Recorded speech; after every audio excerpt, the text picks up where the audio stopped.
Well, a high-profile Arizona sheriff who has been a big supporter of the new immigration law there and has been a frequent guest on this show says that he is now receiving death threats. All of this as Mexico's drug war heats up right on Arizona's doorstep.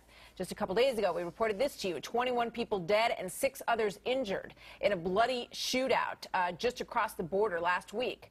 Meanwhile, some of these threats against the Pinal County Sheriff were from the Mexican Mafia, it's believed, and from drug cartel members. As we know, these people do not mess around. There is evidence of it right there. But Pinal County Sheriff Paul Babeu joins me now. He says he's not afraid. He's about to get on a chopper and take a look at the situation with some other sheriffs from the region and figure out what to do.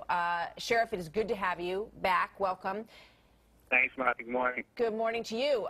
Tell me about these threats that you've received. Well, it's one thing to receive a threat from angry citizens who may disagree with you, as some do disagree with our law. Most support it, however, but it's entirely different for those who are involved in criminal activity, and we have received from outside Arizona credible reports from other law enforcement entities that say the Mexican Mafia / cartels have issued a green light on me, which means, hey, go get this guy. Yeah, you know, I mean, we saw what happened recently to a candidate in Mexico who was gunned down as he was running for office there, and that's believed to be the work of some of these groups that you're talking about. What do you do to protect yourself, and what does Arizona do to protect you? Well, it's lawless down in Mexico, as we know, 22,000 plus people everywhere, from judges to newspaper reporters to police chiefs are being gunned down in broad daylight, and squads of police officers.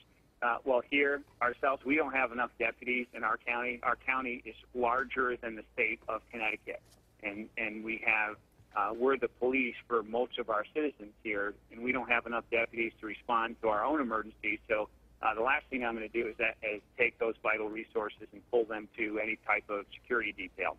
Myself, I'm always armed. I'm a cop first, and I'm just aware of my surroundings, and it's not going to change who I am or speaking out against these folks. We're going to continue to bring the fight to them.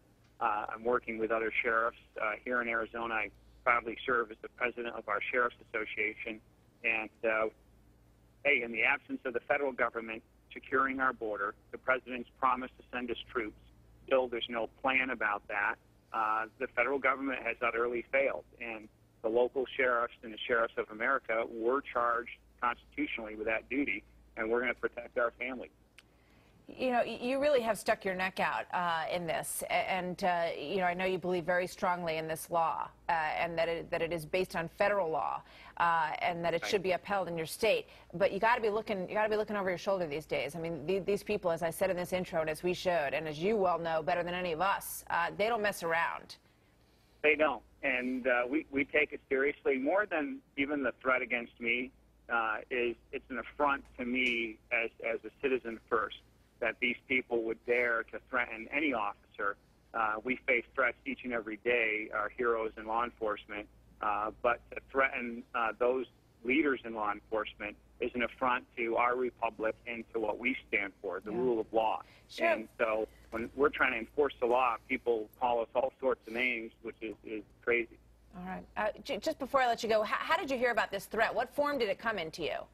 We actually had legitimate reports from other law enforcement entities. We've received a number of aggressive emails and calls and threats here locally. Okay.